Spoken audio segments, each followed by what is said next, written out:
அவர்கள் நரகத்தை பார்த்திருக்கிறார்களா? நரகம் என்றால் என்னவென்றாவது அவர்களுக்கு தெரியுமா?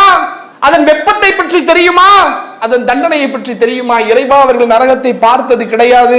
ஒருவேளை நரகத்தை அவர்கள் பார்த்திருந்தால் என்ன செய்வார்கள்? அஷத்து ஃபிராரன், விரண்டடித்து ஓடுவார்கள். எப்படியாவது இந்த நரகத்தை விட்டு தப்பிக்க வேண்டும் என்று ஆசைப்படுவார்கள் என்று சொன்ன உடனே அல்லாஹ்வை பார்க்காமலே அல்லாஹ்வை பத்தி பேசுறாங்க. சொர்க்கத்தை பார்க்காமலே சொர்க்கத்துக்கு போகணும்னு ஆசைப்படுறாங்க. நரகத்தை பார்க்காமலே நரகத்தை விட்டு விரண்டோட வேண்டும் என்று நினைக்கிறார்கள். இப்படிப்பட்ட இந்த மனிதர்களை பார்த்து, இந்த சபையோரை பார்த்து, மார்க்க சொற்பொழிவை கேட்கக்கூடிய இந்த மக்களை பார்த்து இறைவன் சொல்கிறான், வானவர்களே, மலக்குமார்களே, உங்களை எல்லாம் சாட்சியாக்கி நான் சொல்கிறேன், இந்த சபையிலே யாரெல்லாம் அமர்ந்தார்களோ அத்தனை பேருடைய பாவங்களை நான் மன்னித்து விட்டேன். பயானுக்கு வந்து உட்கார்ந்தா அல்லாஹ்விடத்தில் கிடைக்கக்கூடிய பாக்கியம் என்ன? அத்தனை பேருடைய பாவங்களை நான் மன்னிச்சிட்டேன். பொதுவாக இஸ்லாமிய மார்க்கத்தை பொறுத்தவரையிலும் உபதேசங்களுக்கு கூடுதலான முக்கியத்துவத்தை இஸ்லாம் வழங்குகிறது. ஒரு வழிபாடுக்கு நிகராக, இறைவனுக்கு நாம் செய்யக்கூடிய வணக்கத்திற்கு நிகராக இறை வேதத்தினுடைய செய்திகளையும் நபிகளாருடைய நடைமுறையையும் மக்களுக்கு மத்தியிலே எடுத்து சொல்வது என்பது வழிபாட்டுக்கு நிகராக இஸ்லாத்திலே கருதப்படுகிறது. எந்த அளவுக்குன்னு சொன்னா, இந்த உபதேசங்கள் என்பது ஒவ்வொரு முஸ்லிமும் கட்டாயமாக கேட்டே தீர வேண்டும் என்பதற்காக வாரத்தில் ஒரு தடவையாவது அவர்களுடைய செவிக்கு இறைவனுடைய வசனங்கள் சொல்லப்பட வேண்டும், இறை தூதருடைய வழிகாட்டுதல்கள் தெரிவிக்கப்பட வேண்டும் என்பதற்காக ஜும்ஆ என்ற ஒரு கடமையை இறைவன் ஏற்படுத்தி, வழக்கமாக தொழக்கூடிய லொஹருடைய தொழுகை 4 ரக்காய்த்து தான்.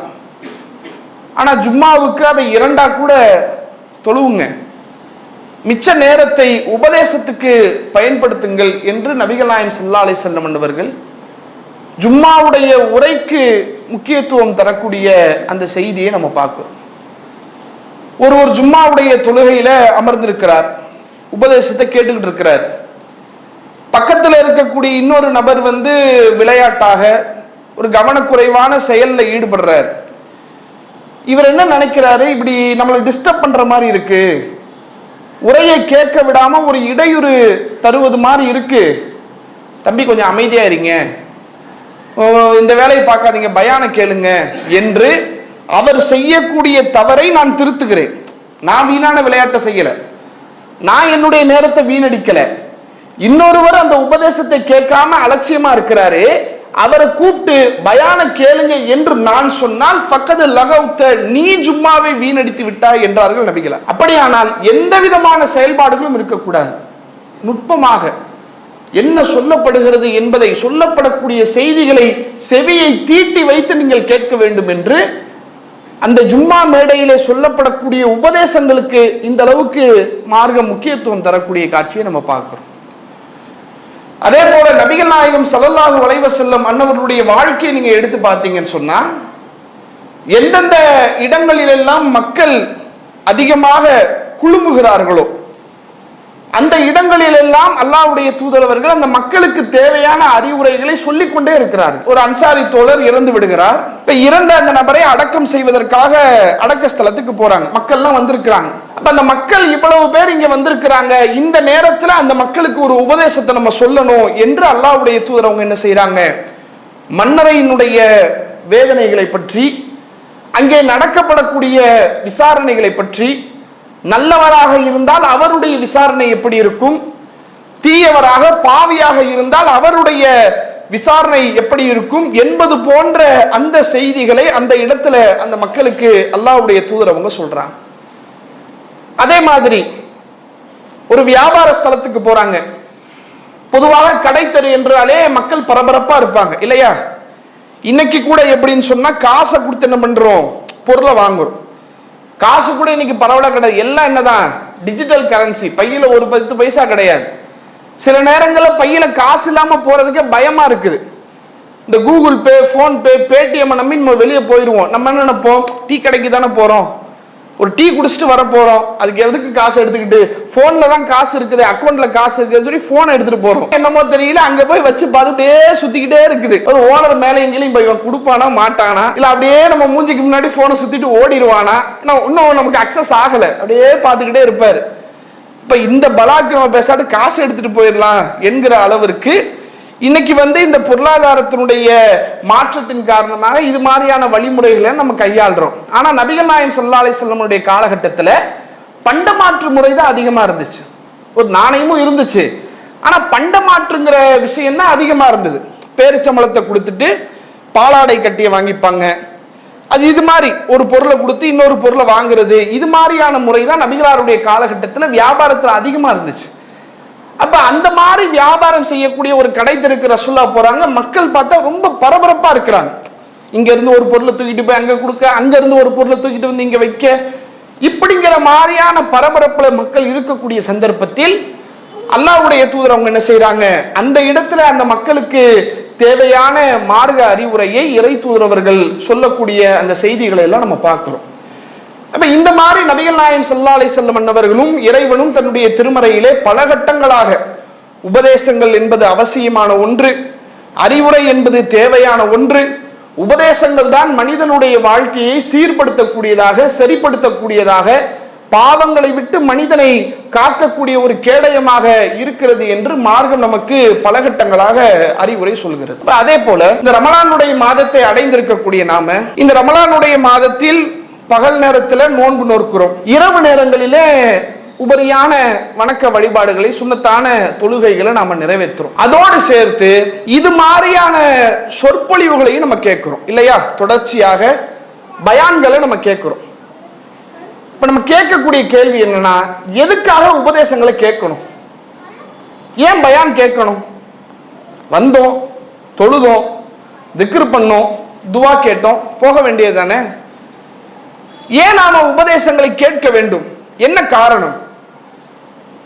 இதை ஏன் நாம இந்த இடத்துல சொல்றோம்னு சொன்னா, இந்த காரணத்தை நாம தெளிவாக புரிந்து கொண்டால்தான் அறிவுரை எதற்காக நமக்கு சொல்லப்படுகிறது, நாம் ஏன் அறிவுரையை கேட்க வேண்டும் என்ற தெளிவு நம்முடைய உள்ளத்துல ஆழமாக இருந்தால்தான் இதற்கு அடுத்தடுத்த நாட்களிலே நமக்கு சொல்லப்படக்கூடிய உபதேசங்கள் வெறுமனே நம்முடைய செவியை மட்டும் இல்லாமல் நம்முடைய உள்ளத்தை போய் சென்றடையும். இஸ்லாம் சொல்லக்கூடிய உபதேசம் என்பது செவிக்கான உபதேசம் அல்ல,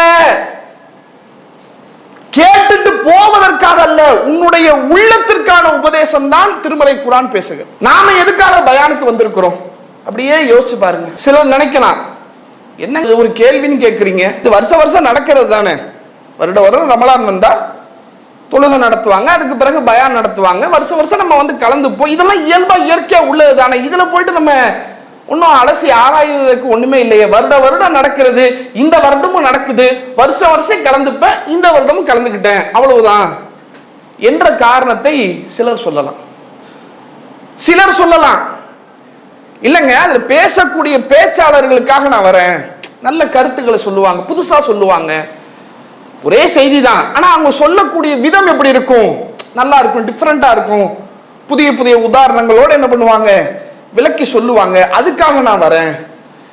இப்படி இது போல 1008 காரணங்களை பயான் கேட்பதற்காக நாம சொல்லலாம். ஆனால் உண்மையிலேயே இறைவனிடமிருந்து சொல்லப்படக்கூடிய இந்த அறிவுரைகளை, திருமறை குர்ஆனுடைய வசனங்களை, நபிகளாருடைய பொன்மொழிகள் நமக்கு அறிவுரையாக சொல்லப்படுகிறதே, இந்த அறிவுரையை ஒரு முஸ்லிம் ஏன் கேட்க வேண்டும் என்ற தெளிவு நம்ம கிட்ட இல்லைன்னு வைங்க, நமக்கு சொல்லப்படக்கூடிய எந்த அறிவுரையும் பயன் தராதுங்க, கேட்டுட்டு போய்கிட்டே இருக்க வேண்டியதுதான். அல்லாஹ் இந்த உபதேசத்தை எதற்காக எனக்கு சொல்லுகிறான், இதை செய், இது செய்யாத, இது ஹலால், இது ஹராம்,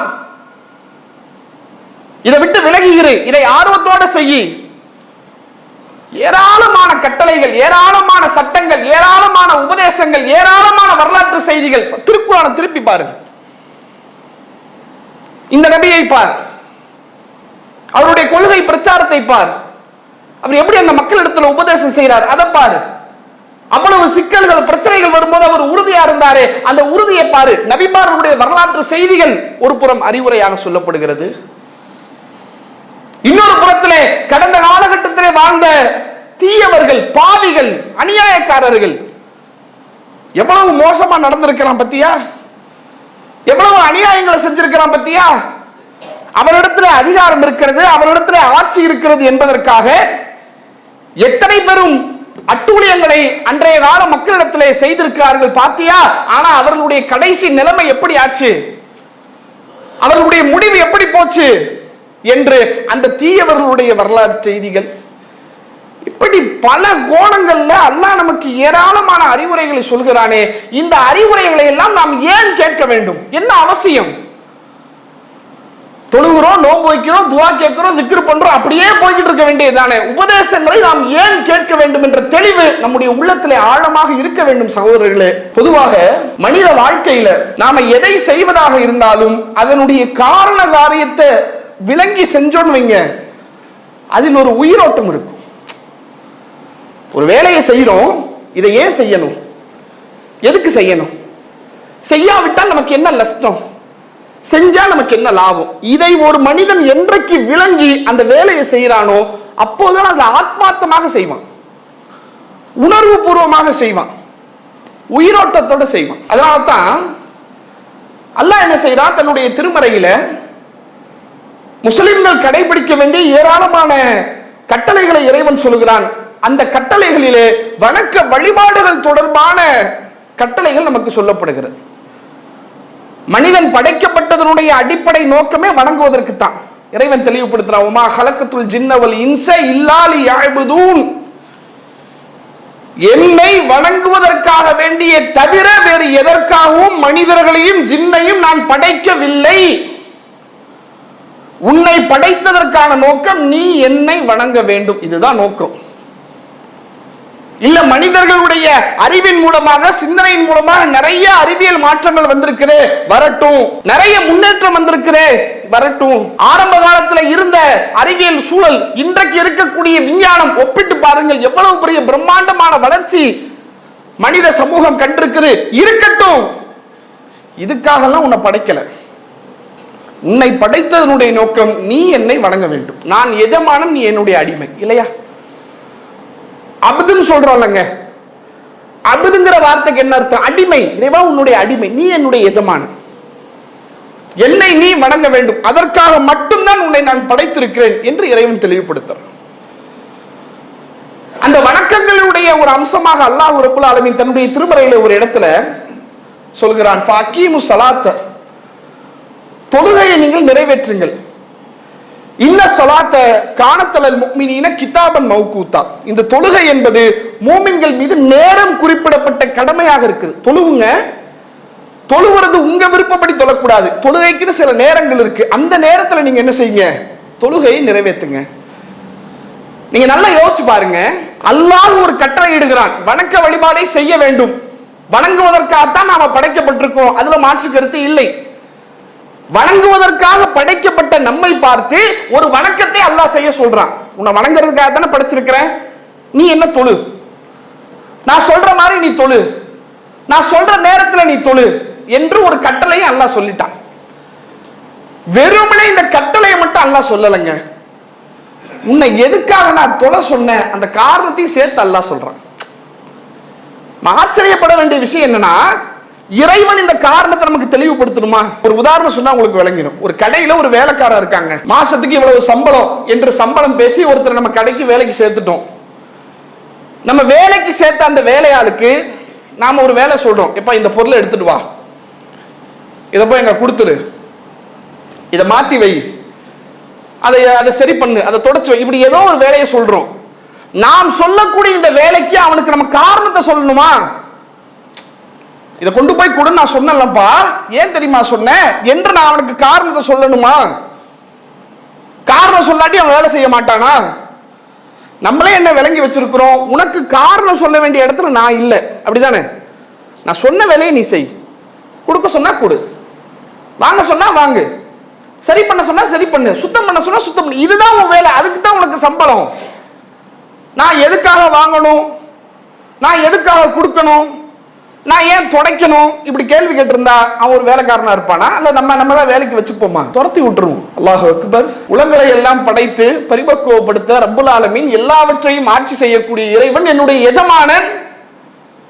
அப்படிப்பட்ட இறைவன் நான் தொழ வேண்டும் என்று கட்டளையிட்டால் மாத்திரம் போதும், நீ நீ தொழு, அவ்வளவுதான். இந்த டைம்ல இந்த மாதிரி என்னுடைய தூதரை அனுப்பி இருக்கிற அந்த தூதர் எப்படி தொழுதார் அதை பார்த்து நீ தொழுகை நிறைவேற்று என்று மட்டும் சொன்னாலே போதும். ஆனா அல்லாஹ் என்ன செய்யறான், அப்படி மட்டும் நான் சொன்னா நீ மனிதன், பலகீனமானவன், ஒரு நாள் இல்ல ஒரு நாள் உனக்கு அந்த தொழுகையில அலட்சியம் வந்துடும், சலிப்பு வந்துடும், வெறுப்பு வந்துடும், ஏண்டா தொழுகிறோம் என்று தெரியாத ஒரு சூழல் வந்துடும் என்பதற்காக அல்லாஹ் என்ன செய்யறான், தொழுகையை ஏன் நிறைவேற்ற வேண்டும் என்பதை பத்தி பேசுறான். இறைவன் தன்னுடைய திருமறையில் சொல்கிறான், வாக்கீமி ஸலாத்தல் லிக்ரி, என்னை நினைவு கூறும் பட்சத்தில் தொழுகை நீங்க நிறைவேற்றுங்க. ஒவ்வொரு நாளும் 5 நேர தொழுகை நீங்க நிறைவேற்றீங்களே, இந்த 5 நேர தொழுகையில என்னுடைய நினைவு வருதா, இறைவா உனக்காக தொழுகிறேன், நீ சொன்னதுக்காக தொழுகிறேன், உன்னை வணங்க வேண்டும் என்பதற்காக தொழுகிறேன் என்று என்னுடைய நினைவோடு நீ தொழுதாயா, அப்படித்தான் நீ தொழ வேண்டும். ஒருவேளை அப்படி நீ தொழவில்லை என்றால் உன்னுடைய தொழுகை எனக்கு தேவையில்லை என்கிறான் இறைவன். தொழுன்னு சொல்லிட்டான், எப்படி தொழுவணும் அதையும் சொல்லிட்டான்.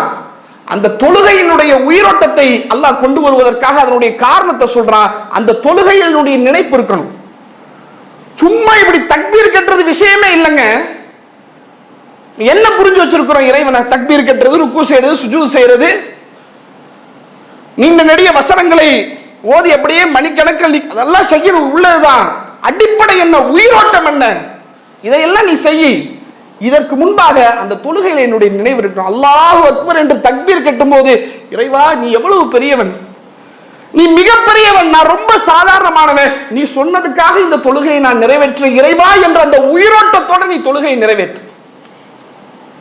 இல்ல அப்படிலாம் இல்ல, சும்மா வர டைம் இமாம் சொல்லிட்ட தொழுகைக்கெல்லாம் நீங்க அல்லாஹுக்கு தக்பீர் தான் கட்டியிருப்பாரு, சிந்தனை எல்லாம் வேற வேற இடங்கள்ல ஓடிக்கிட்டே இருக்கு. ஆரம்பிச்சிருக்காரு இமாமு, எத்தனை மணிக்கு முடிப்பாரு, கரெக்டா முடிச்சிருவாரா, நம்ம சஹருக்கு வேற மார்க்கெட்டுக்கு பொருள் வாங்கிட்டு போகணுமே, பயான் முடிச்சுட்டு நம்ம போறதுக்கு கரெக்டா இருக்குமா, ஒரு தொழுகையை சீக்கிரம் இப்படியே என்ன ஆகணும், தொழுகை தான், தக்பீர் தான், தொழுகையில தான் நிக்கிறாரு. ஆனா இவருடைய சிந்தனை எல்லாம் எப்படி இருக்கும், வெளியே உள்ள விஷயங்களை பத்தி இருக்கு. கடையை பத்தி யோசிப்பாரு, வியாபாரத்தை பத்தி யோசிப்பாரு, மார்க்கெட்டை பத்தி யோசிப்பாரு, வீட்டை பத்தி யோசிப்பாரு, தொழுகை நடத்தக்கூடிய இமாமை பத்தி யோசிப்பாரு, இப்படியே யோசிச்சுட்டு இருக்காரு. இப்படிப்பட்ட தொழுகை எனக்கு தேவையில்லை என்கிறான். இந்த தொழுகையில என்ன பத்தி நினைப்பு இருக்கா, என்ன நினைக்கிறல்ல, அந்த தொழுகை எனக்கு வேணாம். அதனால தான் அல்லாஹ் ரப்பல் ஆலமீன் தன்னுடைய திருமறையிலே தொழுகையாளிகளை சபிக்கிறான். ஃபவைலுல் லில் முஸல்லீன், தொழுகையாளிகளுக்கு கேடுதான். ஏன் சொல்ல வேண்டும், தொலைத்தானங்க செஞ்சான், இணையா வச்சா, அல்லாஹ் தடுத்ததையா செஞ்சா, அல்லாஹ் சொன்னதுதானே செஞ்சான், அல்லாஹ் சொன்னதை செய்தான். ஆனால் அல்லாஹ் சொன்ன மாதிரி செய்யல. இறைவன் பேசுகிறான், ஃபவைலுல் லில் முஸல்லீன், தொழுகையாளிகளுக்கு கேடுதான், அல்லதீனஹும் அன் ஸலாத்திஹிம் சாஹூன், அவர்கள் தங்களுடைய தொழுகையிலே அலட்சியத்தோடு இருந்தார்கள், அல்லதீனஹும் யுராவூன், அடுத்தவர்கள் பார்க்க வேண்டும் என்பதற்காக தொழுதார்கள். நீ தொழுதது சரிதான், அந்த தொழுகையில என்ன நீ நினைக்கவே இல்லையே, உனக்கு எதுக்காக தொலை சொன்ன, என்னை நினைப்பதற்காகத்தானே தொலை சொன்ன, நீ தொழுதிருக்கிற, ஆனால் அந்த தொழுகையிலே என்னுடைய நினைவு வரவில்லை என்றால் உன் தொழுகை எனக்கு தேவையில்லை, நீ தொழுது அதுல புண்ணியம் இல்லைங்கிறாய் இறைவன். எங்க தப்பு நடக்குது, நம்ம அப்படி தொழுதுட்டு இருக்கிறோமா, யோசிச்சு பாருங்க. தொழுக வேண்டும், சும்மா தொழுகிறது, குனிகிறது, நிமிடுறது அது அல்ல. இந்த தொழுகையில அல்லாஹ்வுடைய நினைவு எனக்கு வருதா, இறைவா உனக்காக தொழுகைக்கு வந்திருக்கிறேன், வியாபாரம், குடும்பம் எல்லாமே இருக்குது, பசிக்குது, எல்லாமே இருக்குது, எல்லாம் இருந்தாலும் நீ சொன்ன என்பதற்காக இந்த தொழுகையை நான் நிறைவேற்றினேன் இறைவா என்ற எண்ணத்தோடு மன தூய்மையோடு தொழுகிறோமா, அப்படி தொழுகலனா அந்த தொழுகையை அல்லாஹ் விரும்ப மாட்டான்.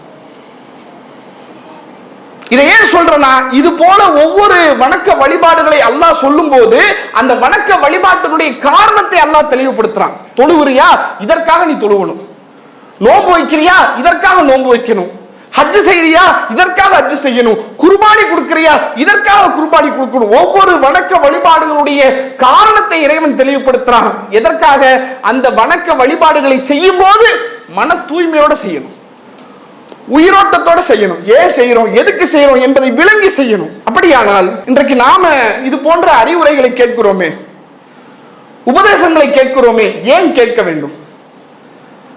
அறிவுரைகள் நமக்கு எதற்காக சொல்லப்படுகிறது? அதற்கான காரணத்தை இறைவன் தன்னுடைய திருமறையிலே சொல்லி காட்டுகிறான். வலாக்கின் திக்ரா லஅல்லஹும் யத்தகூன். இது அறிவுரை, இந்த உபதேசம் அந்த மக்களுக்கு சொல்லப்படுகிறது. எதற்கு? லஅல்லஹும் யத்தகூன், அவர்கள் அல்லாஹ்வை பயப்படக்கூடியவர்களாக மாற வேண்டும் என்பதற்காகத்தான் அறிவுரை சொல்லப்படுது. பயான்கள், ஜும்மாவுடைய மேடையில சொல்லப்படக்கூடிய உபதேசம், ரமலானுடைய உபதேசம், கபரடியிலே சொல்லப்படக்கூடிய உபதேசம், இப்படி எங்கெல்லாம் நமக்கு உபதேசங்கள் சொல்லப்படுகிறதோ, மார்க்கத்தினுடைய அறிவுரைகள் சொல்லப்படுகிறதோ, அந்த அறிவுரையினுடைய மைய கருவை இறைவன் பேசுகிறான். இந்த அறிவுரை எதற்கு தெரியுமா? உனக்கு இறையச்சம் வர வேண்டும் என்பதற்காக. இறைவனுடைய பயம் உனக்கு வரணும், அதற்காகத்தான் இந்த அறிவுரை. உண்மையில இதை விளங்கி இருக்கிறோமோ? ஒரு பயானுக்கு வரும், வந்து உட்கார்றோம். ஏன் வரும்? இந்த பயான்ல அல்லாஹ், இந்த பயானை கேட்டு அல்லாஹ் நம்முடைய இறையச்சத்தை அதிகமாக்கணும், நம்முடைய தக்வாவை அதிகமாக்கணும், நம்முடைய ஈமான உறுதியாக்கணும். பயான கேட்டு என்ன மாதிரி பேசினாருங்க, சூப்பரா சொன்னாருங்க. அந்த வரலாறு, அந்த சஹாபி, அந்த நபி செஞ்ச தியாகம் எல்லாம் அருமையா இருந்துச்சு. அப்படி அல்ல, அதெல்லாம் எதுக்கு? என்னுடைய ஈமானை அதபடியே அதிகமாக்கணும், இறைவன் மீது நான் வைத்திருக்கக்கூடிய நம்பிக்கையை உறுதியாக்கணும். அதற்காகத்தான் அறிவுரை சொல்லப்படுகிறது. அப்படி விளங்கிதான் பயானம் நம்ம கேட்டுக்கிட்டு இருக்கிறோமா இத்தனை நாட்கள்? தொழுகை எப்படி நம்முடைய ஈமானை அதிகமாக்குமோ, இறையச்சத்தை அதிகமாக்குமோ, நோன்பு எப்படி நமக்கு இறையச்சத்தை அதிகமாக்குமோ, அதுபோல இறைவனிடமிருந்து சொல்லப்படக்கூடிய உபதேசங்கள், திருமறை குர்ஆனுடைய அறிவுரைகள், நபிகளாருடைய பொன்மொழிகள், அதை கேட்கும் போது என்னுடைய உள்ளத்திலே தக்வா அதிகரிக்க வேண்டும், இறையச்சம் அதிகரிக்க வேண்டும். அதற்காகத்தான் உங்களுக்கு அறிவுரை சொல்லப்படுகிறது என்று இறைவன் தன்னுடைய திருமறையிலே சொல்லி காட்டுகிறார். இதுல நாம கவனிக்க வேண்டிய இன்னொரு செய்தி, உபதேசம் கேட்டா எப்படிங்க இறையச்சம் வரும்? பயான் கேட்கிறோம், கேட்கிறதுனால எப்படி இறையச்சம் வரும்? கேட்பதினால் இறையச்சம் வரும். அல்லாஹ் ரப்பல் ஆலமீன் அதை வெறும் ஒரு செய்தியாக சொல்லவில்லை. எப்படி பேசுகிறான்? இறைவன் தன்னுடைய திருமறையிலே சொல்லி காட்டுகிறான். நீங்கள் கேட்கக்கூடிய இந்த செய்தி, உபதேசம் கேட்கிறீங்கல்ல, பயான் கேட்கிறீங்கல்ல, இந்த பயான் இது யாருடைய உபதேசம், யாருடைய அறிவுரை? இங்க வந்து பேசுறாரு பேச்சாளர், அவருடைய அறிவுரையா, அவருடைய கருத்தா, அவர் சிந்திச்சு யோசிச்சு ஆய்வு செஞ்சு அவர் சொல்லக்கூடிய செய்தியா? இது என்னுடைய செய்தி. இறைவன் சொல்கிறான், இது என்னுடைய செய்தி. உபதேசங்களை கேட்கும் போது நமக்கு இறையச்சம் அதிகரிக்க வேண்டுமானால் இந்த உபதேசத்தை யார் சொல்கிறார், எப்படிப்பட்டவன் சொல்கிறான், இது யாருடைய அறிவுரை? அதை உணரும் போது இப்படிப்பட்ட பிரம்மாண்டமான இறைவன் எனக்கு இந்த கட்டளையை சொல்கிறானே, இந்த கட்டளைக்கு நான் கட்டுப்படவில்லை என்றால் அவன் கடுமையாக தண்டிப்பேன் என்கிறான். இந்த கட்டளைக்கு கட்டுப்பட்டு நான் நடப்பேனே ஆனால் எனக்கு சுவனத்தை தருவதாக சொல்கிறான். அவன் சொல்வதை செய்யக்கூடியவனாச்சே என்று இறைவனை பற்றிய முழுமையான சிந்தனையோடு அந்த அறிவுரையை கேட்டால் அது நமக்கு இறையச்சத்தை தரும். உலகத்திலே பார்க்கிறோமேங்க, உதாரணத்தை நீங்க பாருங்க. நம்ம கடை வச்சிருக்கிறோம், ஒரு 10:11 மணி ஆகுது. நம்ம ஃப்ரெண்டு கடைக்கு வராரு, வந்து சொல்றாரு 11 மணி ஆச்சுப்பா, கடை எடுத்து வைப்பா, வாப்பா போவோம் அப்படின்னு நம்ம ஃப்ரெண்டு சொல்றாருன்னு வைங்க. நம்ம என்ன பண்ணுவோம்?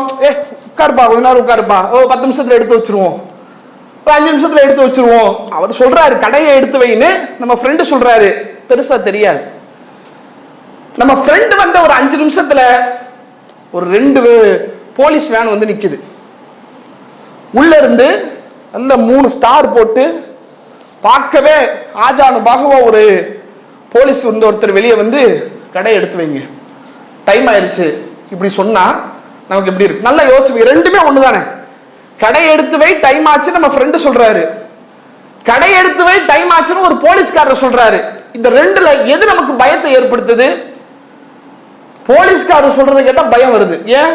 அதிகாரத்துல உள்ளவரு, பெரிய ஆளுப்பா, போலீஸ் சொல்றான் எடுத்து வைக்காட்டி நம்ம மேல ஏதாவது கேஸ் போட்டுற போறான், பயம் வருது இல்ல? அல்லாஹ்வுடைய அறிவுரையை பற்றி கேட்கும் போது நம்முடைய உள்ளத்திலே பயம் வர வேண்டுமானால் அல்லாஹ் யார் என்பதை பற்றி தெரிய வேண்டும், அவன் எப்படிப்பட்டவன் என்பதை தெரிய வேண்டும், அவன் எத்தனை பெரும் ஆற்றலுக்கு சொந்தக்காரன் என்பதை புரிய வேண்டும். எல்லாவற்றையும் படைத்து பக்குவப்படுத்தி ஒவ்வொன்றையும் சீராக்கி செம்மையாக்கி எவ்வளவு பெரிய படைப்பாளனவன், எத்தனை பெரிய ஆற்றல் பொருந்தியவன், அவன் நினைச்சான எதை வேண்டுமானாலும் செய்து முடிப்பானே. அதைத்தான வரலாற்றில் அல்லாஹ் சொல்றான். மூசா நபி ஃபிரௌனிடமிருந்து தப்பிப்பதற்காக ஓடுகிறார்கள், ஓடி ஓடி கடைசியில ஒரு கடலுக்கு முன்னாடி வந்து நிற்கிறாங்க. என்ன செய்வது என்று தெரியாமல் தன்னுடைய ஒட்டுமொத்த முயற்சியும் தன்னுடைய ஒட்டுமொத்த அறிவும் தோற்று நிற்கக்கூடிய அந்த இடத்துல அல்லாஹ் சொல்கிறான், மூசாவே கடலில் மீது ஓங்கி அடிங்க என்று அப்படியே கடல் அல்லாஹ் ரெண்டாக பிளந்து வழி கொடுத்தானா இல்லையா? எவ்வளவு பெரிய நெருக்கடி, வாழ்வா சாவா என்கிற நெருக்கடியில் மூசா நபியை காப்பாற்றிய அதே இறைவன் இன்னைக்கு பொருளாதாரத்தில் வாழ்வா சாவாங்கிற நெருக்கடியில் நான் இருக்கிறேன். குழந்தைக்கு உடம்பு சரியில்லை, வீட்டில் ஒரு பெரிய சிரமமான சூழல், கடுமையான பொருளாதார நெருக்கடியில் நான் இருக்கிறேன். இந்த மாதிரியான ஒரு நேரத்தில் மூசா நபியை கடலை பிளந்து காப்பாற்றிய இறைவன் இந்த நெருக்கடியிலிருந்து என்னை காப்பாற்ற மாட்டானா? அதுக்கு அல்லாஹ்வுக்கு சக்தி இல்லையா? இப்படி புரிஞ்சானா இறையச்சம் வருங்க. அதுக்கு தான் இந்த அறிவுரை. மூசா நபி வரலாறு அல்லாஹ் ஏன் சொல்லணும்? அப்ப காப்பாத்தனல்ல, கடலையே பொளந்து காப்பாத்திட்டேனப்பா. இந்த காசு எனக்கு ஒரு பெரிய மேட்டரா?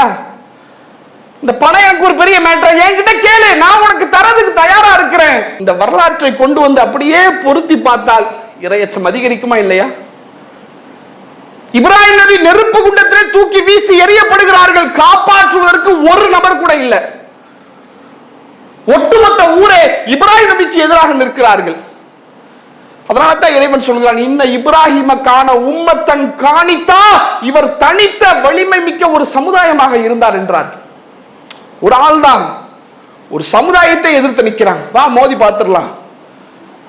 கடும் நெருக்கடி. ஒரு கட்டத்தில் ஒட்டுமொத்த மக்களும் சேர்ந்து இப்ராஹிம் நபியை நெருப்பு குண்டத்தில் தள்ளுவதற்காக முயற்சிக்கிறார்கள், தள்ளியும் விட்டார்கள். நெருப்பு குண்டத்தில் தூக்கி வீசி எறியப்பட்ட இப்ராஹிம் நபியை அதுல இருந்து அல்லாஹ் காப்பாத்தினானா இல்லையா? இது என்ன கதையா, கற்பனையா? உண்மைதானே, சத்தியம் தானே. அல்லாஹ் பொய் சொல்ல மாட்டான்ல, அதை நம்புறல்ல. எப்படி இப்ராஹிம் நபியை நெருப்பு குண்டத்திலிருந்து இறைவன் காப்பாற்றினானோ அதே போல உனக்கு ஒரு நெருக்கடி ஏற்பட்டால் அல்லாஹ் காப்பாத்துவான், அப்படி நம்பு. அதுக்கு தான் இதை சொல்லி இருக்கிறேன். இது எதுக்கு கேட்டுட்டு போறதுக்கா, ஃபீல் பண்றதுக்கா? பாவம் இப்ராஹிம் நபி எவ்வளவு கஷ்டப்பட்டு இருக்கிறாங்க. மூசா நபி என்ன மாதிரியான ஃபீல் பண்றதுக்கு அல்ல. இந்த அறிவுரையை கேட்கும் போது அல்லாஹ்வுடைய ஆற்றல் நினைச்சு உனக்கு தக்வா வரணும், இறையச்சம் வரணும், பயம் வரணும். அதற்காகத்தான் இந்த அறிவுரை. இது போல அறிவுரைகளை நாம கேட்க கேட்க கேட்க என்ன ஆகும்னா, ஒரு கட்டத்தில் அல்லாஹ்வை பற்றி அரை மணி நேரம் பேச வேண்டியது இல்லைங்க. அல்லாஹ்வை பற்றி ஒரு மணி நேரம் பேச வேண்டியதில்லை. அல்லாஹ் என்ற ஒற்றை வார்த்தை நம்முடைய உள்ளத்தை அப்படியே உலுக்கிடும். இது சும்மா மிகைப்படுத்துறதுக்காக பேச வேண்டும் என்பதற்காக அல்ல. அல்லாஹ்வே குர்ஆன்ல அப்படிதான் சொல்றான். இறைவன் தன்னுடைய திருமறையில் சொல்கிறான், இன்னமல் முஃமினூன், ஈமான் கொண்டவர்கள் இருக்கிறார்களே, அல்லதீன இதா ذுக்கிரல்லாஹ், அல்லாஹ் என்று அவர்களுக்கு அறிவுறுத்தப்பட்டால், அல்லாஹ் என்று அவர்களுக்கு நினைவு கூறப்பட்டால், வஜிலத் குலூபுஹும், அவருடைய உள்ளங்கள் எல்லாம் அப்படியே நடுநடுங்கிவிடும். வைதா துலியத் அலைஹிம் ஆயாத்துஹு ஸாதத்துஹும் ஈமானா, நம்முடைய வேத வசனங்களை சொல்லப்பட்டால் அப்படியே அவர்களுடைய ஈமான் எல்லாம் அதிகரித்து விடும். அல்லாஹ்வை பற்றி, மறுமையை பற்றி, இறைவனுடைய கட்டளையை பற்றி, அல்லாஹ்வுடைய உபதேசத்தை பற்றி ஒரு மணி நேரம் 2 மணி நேரம் பாப்பா உட்காருப்பா நான் பேசுறேன் நீ கேளு தேவையில்லை. உபதேசங்களை கேட்டு கேட்டு இது அல்லாஹ்வுடைய செய்தி, அல்லாஹ் என்கிட்ட பேசுறான், அல்லாஹ் என்கிட்ட சொல்றான், அல்லாஹ்வுடைய கட்டளை என்று கேட்டு கேட்டு கேட்டு அந்த உள்ளம் எப்படி ஆயிருமா? ஒரு கட்டத்தில் அல்லாஹ் என்று சொன்னாலே அவருடைய உள்ளம் எல்லாம் அப்படியே நடுங்கிருக்கிறான். நபிகளாருடைய காலகட்டத்தில் அல்லாஹ்வுடைய தூதர் அவங்க சொல்லக்கூடிய ஒரு செய்தி, இந்த செய்தியை நாம லட்சக்கணக்கான தடவை கேட்டிருப்போங்க. சுப்ஹானல்லாஹ். இந்த வசனத்தை அப்படியே நீங்க இந்த இடத்துல கொஞ்சம் கற்பனை செஞ்சு பாருங்க, பிரமிச்சு போயிருவீங்க. அல்லாஹ்ங்கிற இந்த ஒற்றை வார்த்தை உள்ளத்தை எப்படி நடுநடுங்க வைக்கும் என்பதற்கு ஆக சிறந்த உதாரணம் நபிகள் நாயகம் ஸல்லல்லாஹு அலைஹி வஸல்லம் சொல்றாங்க. ஒரு காலகட்டத்தில் ரசூலுல்லாஹ் ஒரு வரலாறு சொல்றாங்க. முன்னொரு காலத்துல ஒரு 3 நபர்கள் இருக்கிறாங்க. அந்த 3 பேர் என்ன செய்யறாங்கன்னா, ஒரு மலையடி வாரத்துல நடந்து போறாங்க. மழை பெய்யுது. அது மலையிலிருந்து தற்காத்துக்குள்ள ஒரு குகைக்கு என்ன பண்றாங்க, ஒதுங்குறாங்க. கொஞ்ச நேரத்துல என்ன ஆகுதுன்னா, ஒரு அந்த மலைக்கு மேல இருந்து ஒரு பெரிய பாறை உருண்டோடி வந்து அந்த குகையினுடைய வாசலை அடைச்சிருது. அந்த குகைக்குள்ள 3 பேர் இருக்கிறாங்க. இவங்க என்ன செய்யறாங்கன்னா, என்னென்னமோ முயற்சி பண்ணி பார்க்க, தள்ளி பார்க்கறாங்க, உடைச்சு பார்க்கறாங்க, என்னென்னமோ செய்யறாங்க.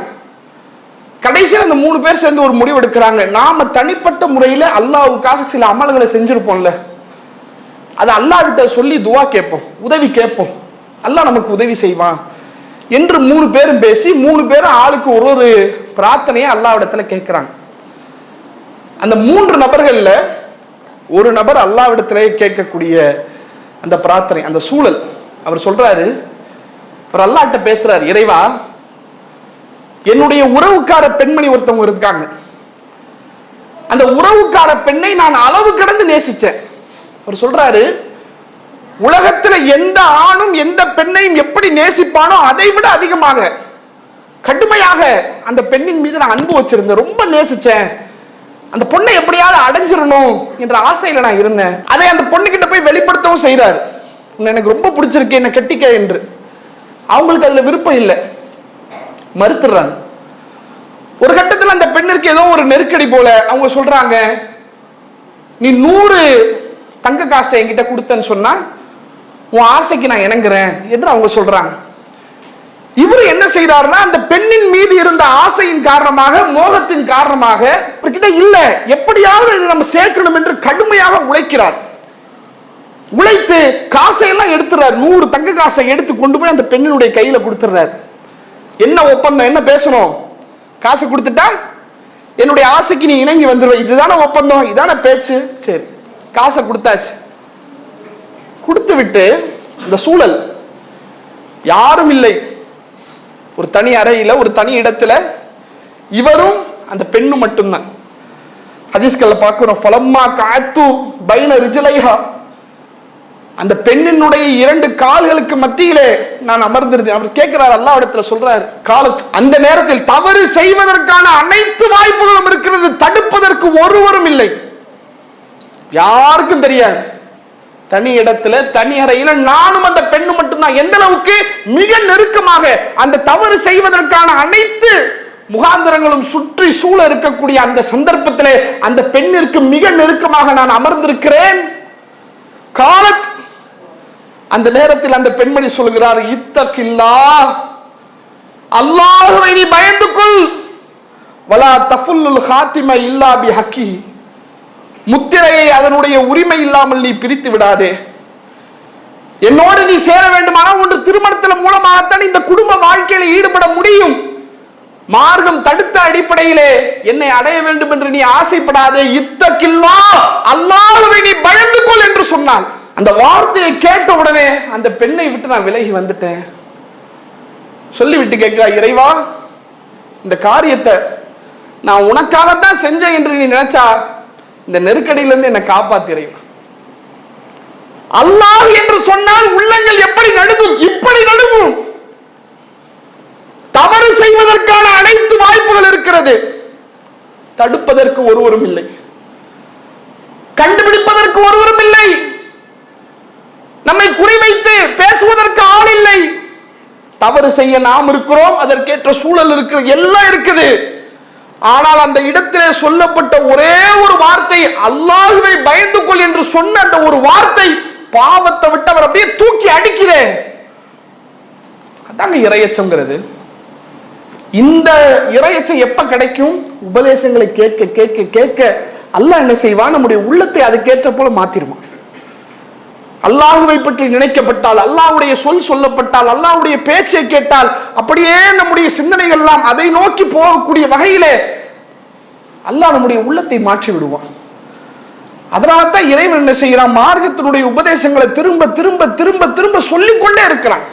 வாழ்நாள் முழுவதும் நீ உபதேசத்தை கேட்டுக்கிட்டே இரு, அப்போதுதான் என்னுடைய நிறைவு உன்னுடைய உள்ளத்திலே பசுமையாக இருக்கும் என்று உபதேசம் சொல்லப்படுவதனுடைய அவசியத்தை இறைவன் பல கட்டங்களாக நமக்கு பேசலாம். அதே நேரத்தில் இந்த உபதேசங்களை கேட்கக்கூடிய நாம் பொதுவாக மனிதனை பொறுத்தவரையில் சுயநலவாதி தாங்க. எது கிடைச்சாலும் சரி, எது நடந்தாலும் சரி, அதுல எனக்கு என்ன லாபம், எனக்கு என்ன நஷ்டம், இல்லையா? இதுல எனக்கு நஷ்டம்னு சொன்னா நான் வரமாட்டேன், இதுல லாபம்னா நான் வருவேன். மனிதனுடைய சுயநலம் தானே. இந்த உபதேசத்தை கேட்க வேண்டும் என்ற சிந்தனையில இருக்கக்கூடிய மனிதன் தன்னுடைய சுயநலத்திற்காக இந்த வாய்ப்பை இழந்துவிடக் கூடாது. ஒரு அரை மணி நேரம், 1 மணி நேரம், 1.5 மணி நேரம் உட்கார்ந்து பயானை கேட்கணும்னு சொன்னா இவன் கணக்கு போடுவான், இந்த 1 மணி நேரத்துல நம்ம அங்க போய் அந்த வேலையை பார்த்தா நமக்கு இவ்வளவு கிடைக்கும், இல்லையா? 1 மணி நேரம் வீட்டுல போய் என்ன பண்ணலாம், கொஞ்ச நேரம் நல்லா ஜாலியா நிம்மதியா தூங்கி வரலாம் நினைப்பான். டைம் இருக்குது, அங்க போயிட்டு நம்ம எதையாவது சாப்பிட்டு வரலாம் நினைப்பான். இங்க போய் நம்ம ஃப்ரெண்டோட கொஞ்சம் சுத்திட்டு வரலாம் நினைப்பான். மனிதன் இந்த உபதேசத்தை கேட்கக்கூடிய நேரத்தை வேற எதற்கெல்லாம் செலவு பண்ணலாம் என்று நினைப்பான். அதற்காக அல்லாஹ்வுடைய தூதரவர்கள் உபதேசத்தை கேட்கக்கூடிய மக்கள் அவர்களுக்கு கிடைக்கக்கூடிய மிக பெரும் பாக்கியம், சாதாரணமான பாக்கியம் அல்ல, மிகப்பெரிய பாக்கியத்தை, மிகப்பெரிய ஒரு வாய்ப்பை, உபதேசத்தை நீங்கள் கேட்டால் உங்களுக்கு எப்பேற்பட்ட கண்ணியம் கிடைக்கும்.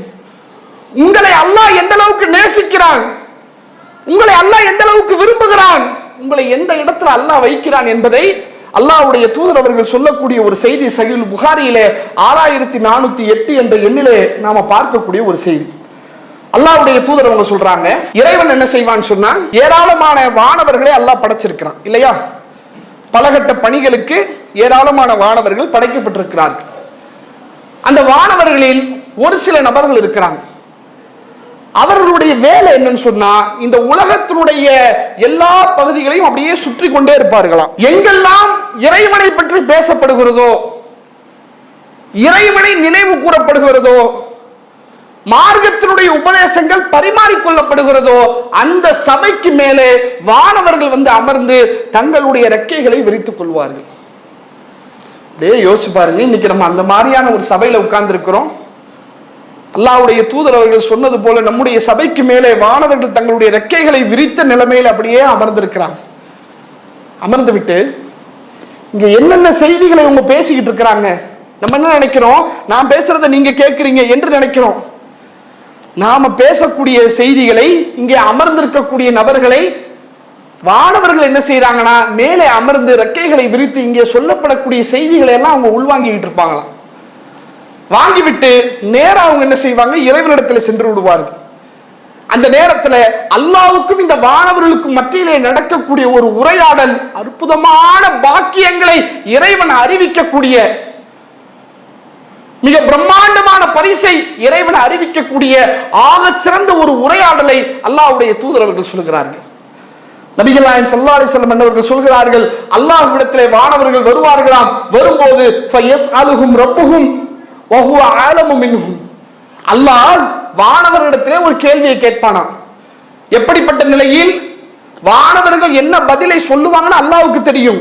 தெரிந்துகிட்டே அல்லாஹ் என்ன பண்ணுவான், அந்த வானவர்களிடத்துல ஒரு கேள்வியை கேட்பானாம். மா யகூலு இபாதி, என்னுடைய அடியார்கள் என்ன பேசிக்கிட்டு இருந்தாங்க, கீழ இருந்து வந்திருக்கிறீங்கல்ல, பயான்ல இருந்து தானே வந்தீங்க, என்னுடைய அடியார்கள் அங்கே என்ன பேசிக் கொண்டிருந்தார்கள் என்று கேட்பானாம்.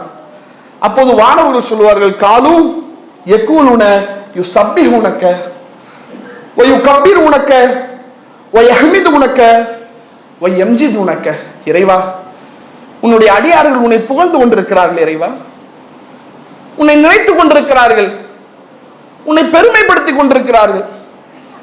உலகத்தில் அவரவர் அவருடைய சந்தோஷத்துக்காக ஓடிக்கொண்டிருக்கக்கூடிய இந்த சந்தர்ப்பத்தில் அவரவருடைய தேவைக்காக என் சந்தோஷத்துக்கு நான் என்ன செய்ய முடியும் என்று யோசிக்கக்கூடிய நேரத்தில் உன்னை பற்றி பேசுவதற்காக அவர்கள் குழுமி இருக்கிறார்கள். இறைவா உன்னை புகழ்ந்து கொண்டிருக்கிறார்கள், உன்னை நினைத்துக் கொண்டிருக்கிறார்கள் என்று சொன்ன உடனே அல்லாஹ் கேட்பானா, ஹல் ராவுனி, என்னை பத்தி பேசுறாங்களே, என்னை அவர்கள் பார்த்திருக்கிறார்களா, அல்லாஹ்வாகிய நான் எப்படி இருப்பேன் என்பதை அவர்களுக்கு தெரியுமா, என்னை அவர்கள் கண்டிருக்கிறார்களா என்று கேட்பான்.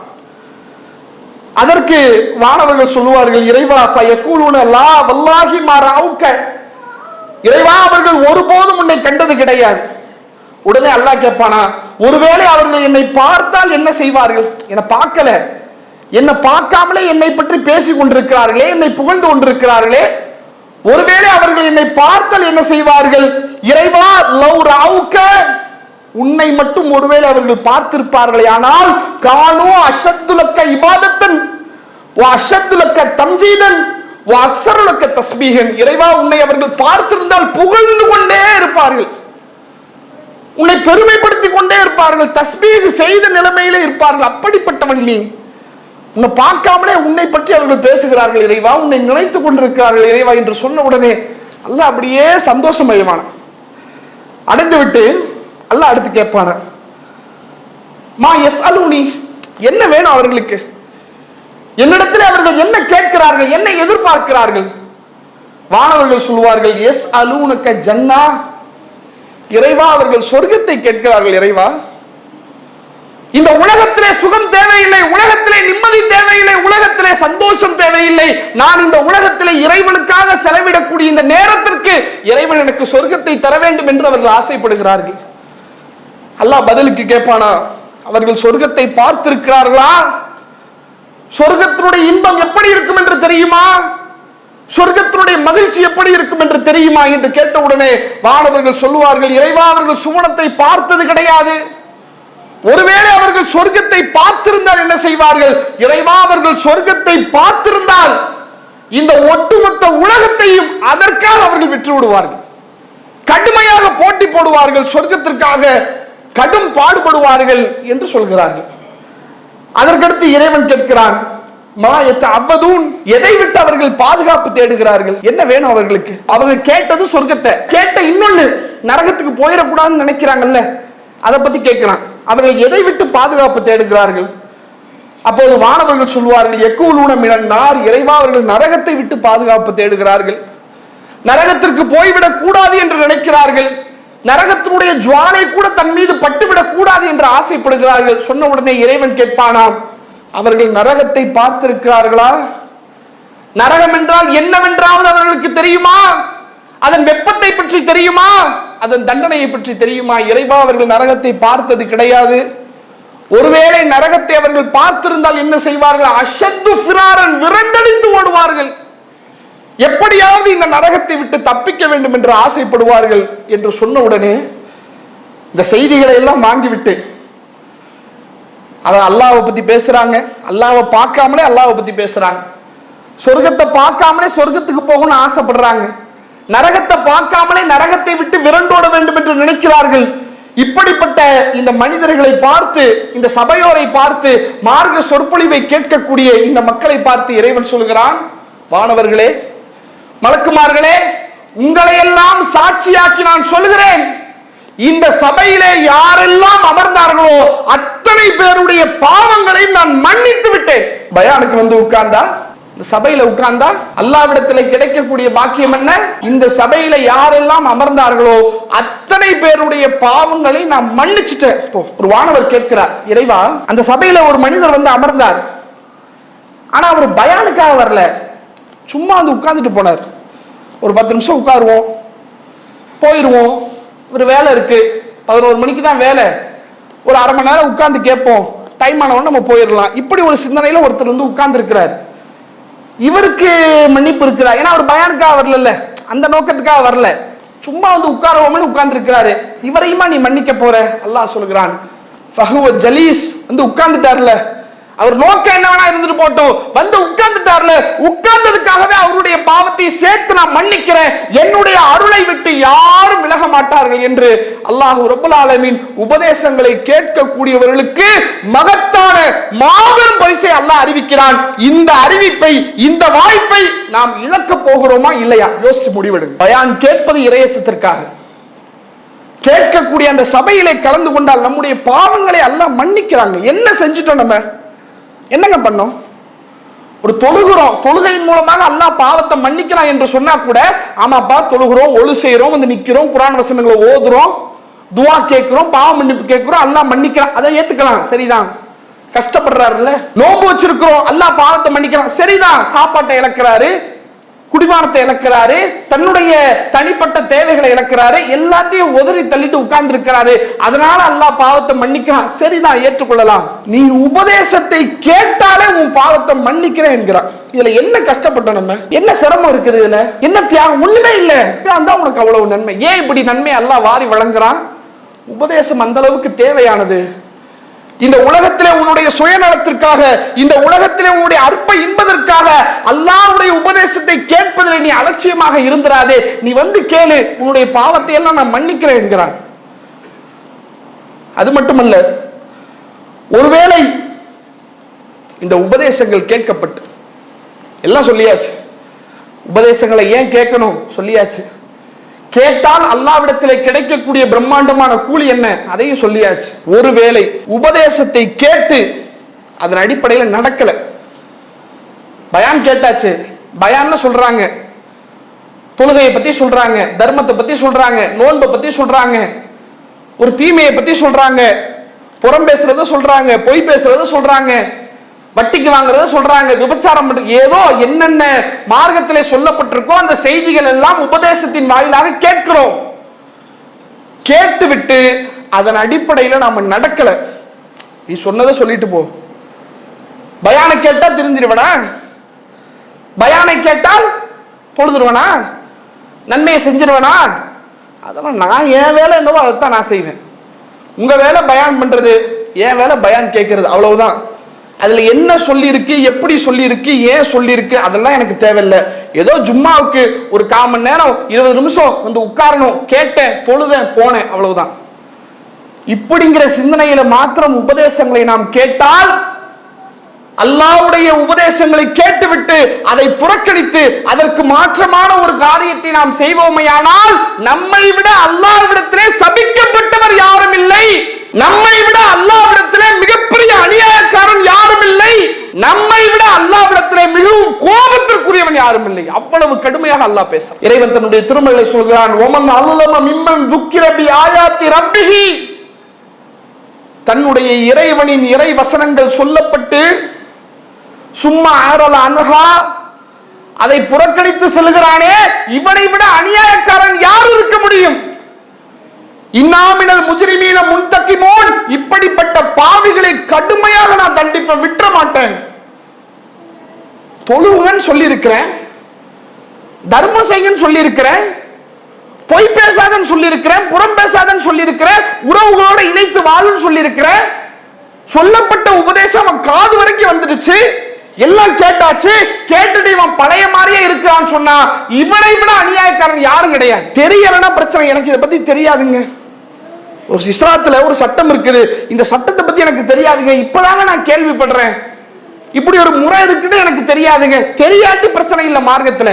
ஒரு தடவை தெரிஞ்சுக்கிட்டியா, உறவுகளோட சண்டை, ஏதோ ஒரு பிரச்சனை, ஒரு மனக்கசப்பு, பல ஆண்டு காலம் உறவுகளுக்கு மத்தியிலே மிகப்பெரிய விரிசல். உபதேசத்துல கேட்கும், உறவை இணைத்து வாழுங்க, சொந்த பந்தத்தோட இணைச்சிருங்க, அல்லாஹ் குர்ஆன்ல அப்படி சொல்லி இருக்கிறான், அல்லாஹ்வுடைய தூதர் அப்படி சொல்லி இருக்கிறாங்க என்ற உபதேசத்தை கேட்ட பிறகும் உறவை பிரிந்து நான் வாழ்வேனே ஆனால் நான் மிகப்பெரிய அநியாயக்காரன். அதானங்க அர்த்தம். அல்லாஹ்வுன்னு சொல்லி இருக்கிறான், அவன் சொன்ன வார்த்தைக்கு மாற்றமாக நான் நடந்தால் என்னை விட மிகப்பெரிய அநியாயக்காரன் யாரும் கிடையாது. ஏன் அல்லாஹ் இவ்வளவு கோவப்படணும்? ஏன் அல்லாஹ் இவ்வளவு கண்டிக்கணும்? நீ புறக்கணித்தது என்னுடைய உபதேசத்தல்ல, என்ன நீ புறக்கணிக்கிற. அதானே அல்லாஹ் ஒரு உபதேசத்தை சொல்றான், அவன் பேச்ச கேட்கலனா நீ உபதேசத்தை மட்டும் புறக்கணிக்கல, என்னையவே நீ புறக்கணிக்கிற. நான் சொல்றேன், உன்னை படைத்த இறைவன் சொல்றேன், எல்லாவற்றுக்கும் மேல் நான் தான். என்னுடைய பேச்சையே நீ கேட்காட்டி இவரை யார் பேச்ச கேட்டுருவ? நீ எப்படி தெரிஞ்சிருவ? உன்னுடைய உள்ளம் எப்படி பக்குவப்படும்? நீ எப்படி இந்த உலகத்துல சரியா வாழ்வ? கோவப்படுறான். நியாயம் தானங்க. ஒரு தந்தை மகனுக்கு அறிவுரை சொல்றாரு, ஒழுங்கா படிடா, நான் தான் படிக்காம இப்படி ஆயிட்டேன், நீயாவது படிச்சு ஒழுங்கா முன்னேறுறா. நம்ம வீட்டு நிலைமை எவ்வளவு கஷ்டத்துல இருக்கிறோம், எவ்வளவு கடன்ல இருக்கிறோம், நீ தாண்டா எல்லாம் செஞ்சு முன்னேறு, நல்ல வேலைக்கு போடா, அக்கா தங்கச்சிகளுக்கு கல்யாணம் பண்ணணும்டா. எல்லாம் அந்த சிரமத்தையும் சூழ்நிலையும் கஷ்டத்தையும் டெய்லி சொல்றாரு. படி படி படி படின்னு உள்ளத்துல இருந்து உபதேசம் பண்றாரு. எல்லாம் பண்ணியாச்சு. கடைசியில இல்ல நான் படிக்க மாட்டேன், நான் நாசமா தான் போவேன், என் ஃப்ரெண்ட்ஸோட ஊர் சுத்துவேன், நான் ஏன் இஷ்டப்படிதான் இருப்பேன், நீங்க பிள்ளைய பெத்து போட்டா நான் கல்யாணம் பண்ணி வைக்கணுமா, அதெல்லாம் என்னால முடியாது, என் வேலை என்றா அதைத்தான் நான் பார்ப்பேன் என்று அந்த மகன் சொன்னா அந்த தந்தையினுடைய மனநிலை எப்படி இருக்கும்? இவ்வளவு சொல்லி நீ கேட்க மாட்டேன்னு நாசமா போவ, அவ்வளவுதான். வேற என்ன நடக்கும்? இதானே அல்லாஹ் அதைத்தான் சொல்றேன். இவ்வளவு சொல்லிட்டல்ல, சொன்ன பிறகு கேட்டு கேட்காம நீ இருந்தன்னு சொன்னா உன்னை விட மோசமானவன் யாருமே கிடையாது. அது மட்டுமல்ல, இறைவன் தன்னுடைய திருமறையை நாளை மறுமையிலும் அவர்களை கேவலப்படுத்துவான். அல்லாஹ் சொல்கிறான், ஒமன் ஆதலான் ஸிக்ரி, யார் என்னுடைய அறிவுரையை புறக்கணிக்கிறாரோ ஃபஇன்னலஹு மஈஷத்தன் லங்கா, அவர்களை இந்த உலகத்திலே கடுமையான நெருக்கடியான வாழ்க்கையை நாம் ஏற்படுத்துவோம். வநஹ்ஷுருஹு யௌமல் கியாமத்தி அமா, நாளை மறுமையிலே பார்வையற்றவனாக குருடனாக அவனை நாம் எழுப்புவோம். அவன் அல்லாஹ்விடத்தில் கேட்பானாம், கால ரப்பி லிமா ஹஷர்தனி அமா, இறைவா எதற்காக என்னை குருடனாக நீ எழுப்பினாய், வக்கது குந்து பசீரா, நான் பார்வையோட தானே இருந்தேன், உலகத்துல வாழும்போது எனக்கு கண்ணு தெரிஞ்சுச்சே, நான் மௌத்தா போற வரைக்கும் எனக்கு கண்ணு தெரிஞ்சுச்சே, பார்வை உள்ளவனாகத்தான் நான் இருந்தேன், எதற்காக என்னை குருடனாக எழுப்பினாய் என்று கேட்பானாம். அப்போது இறைவன் சொல்லுவான், கால கதாலிக், அப்படித்தான். அத்தத்துக்கு ஆயாத்துனா, என்னுடைய வசனங்கள் உங்ககிட்ட வரலையா, என்னுடைய அத்தாட்சிகள் உன்னிடத்துல வரலையா, வேத வரிகள் உன்னுடைய காதுகள்ல வந்து எட்டலையா, நசீத்தஹா, அதை நீ மறந்த. அறிவுரை சொன்னல்ல, அநியாயம் பண்ணாதப்பா, ஏமாத்தாதப்பா, மோசடி செய்யாதப்பா, தீமைகளை நோக்கி போகாதப்பா, என்னை நோக்கி வாப்பா, என்ன நின, தொழுகு, துவா கேளு, என்கிட்ட பாவ மன்னிப்பு கேளு, நான் உன்னை மன்னிக்கிறேன். எவ்வளவு நாள் அவகாசம் சொன்னேன், எத்தனை நாள் அறிவுரை சொன்னேன், எந்த அறிவுரையாவது நீ பின்பற்றி நடந்தாயா? எல்லாத்தையும் மறந்துட்டு போனல்ல, அதே மாதிரி இன்னைக்கு நான் உன்னை மறந்துட்டேன், போட. என்கிட்ட ஏன் வர? என் பேச்ச கேட்டு நான் சொன்ன அறிவுரையை கேட்டு இந்த உலகத்துல வாழ்ந்திருந்தா வந்து என்கிட்ட கேளு, நான் உனக்கு தரேன். நான் சொன்னதை எதுவும் நீ செய்ய மாட்டேன்.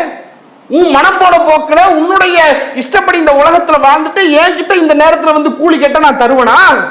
ஒண்ணும் கிடையாது. கண்ணு தெரியாம உலாத்துடா என்று சபிக்கப்பட்டவர்களாக, இழிவுபடுத்தப்பட்டவர்களாக நாளை மறுமையிலும் அவர்கள் எழுப்பப்படுவார்கள் என்ற எச்சரிக்கையை இறைவன் சொல்கிறான். அப்ப இதை எல்லாத்தையும் நம்முடைய உள்ளத்திலே பதிவு செய்து, உபதேசங்கள் என்பது வெறுமனே செவிக்கு மட்டுமல்ல, கேட்பதற்கு மட்டுமல்ல, நம்முடைய உள்ளங்களை அது துளைக்க வேண்டும். அல்லாஹ் குர்ஆனை பற்றி சொல்லும்போது எப்படி சொல்றான்? ஷிஃபாஉல் லிமா ஃபி சுதூர், உங்கள் உள்ளங்களில் உள்ளவற்றுக்கு இதில் நிவாரணம் இருக்கிறது என்கிறான். அப்படிப்பட்ட இந்த அறிவுரையை, இந்த உபதேசங்களை, திருமறை குர்ஆனுடைய வசனங்களை செவிதாழ்த்தி கேட்க வேண்டும், அதை சிந்திக்க வேண்டும், அதிலே படிப்பினை பெற வேண்டும், நம்முடைய இறையச்சத்தை அதிகப்படுத்த வேண்டும்.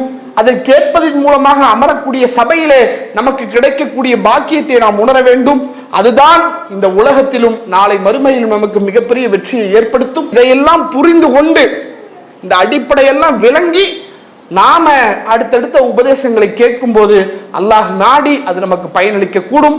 இறைவன் தன்னுடைய திருமறையை சொல்லி காட்டுகிறான், நபியே அவர்களுக்கு அறிவுரை சொல்லுங்கள், இன்ன திக்ரா, அல்லாஹ்வை நம்பியவர்களுக்கு தான் அந்த அறிவுரை பயனளிக்கும். அப்ப அந்த அடிப்படையில நாம் கேட்கக்கூடிய உபதேசங்கள் நமக்கு பயனளிக்கக்கூடிய வகையில இறைவன் ஏற்படுத்தி தர வேண்டும் என்ற பிரார்த்தனையோடு என்னுடைய உரையை நிறைவு செய்கிறேன். வாஹிர் தஅவானா அல்ஹம்துலில்லாஹி ரப்பில் ஆலமீன். அஸ்ஸலாமு அலைக்கும் வரஹ்மத்துல்லாஹி. இஸ்லாம் மற்றும் சமுதாய செய்திகளை அறிந்து கொள்ள தமிழ்நாடு தௌஹீத் ஜமாஅத் யூடியூப் பக்கத்தை உடனடியாக சப்ஸ்கிரைப் செய்து கொள்ளுங்கள். மேலும் பெல் பட்டனையும் கிளிக் செய்து கொள்ளுங்கள்.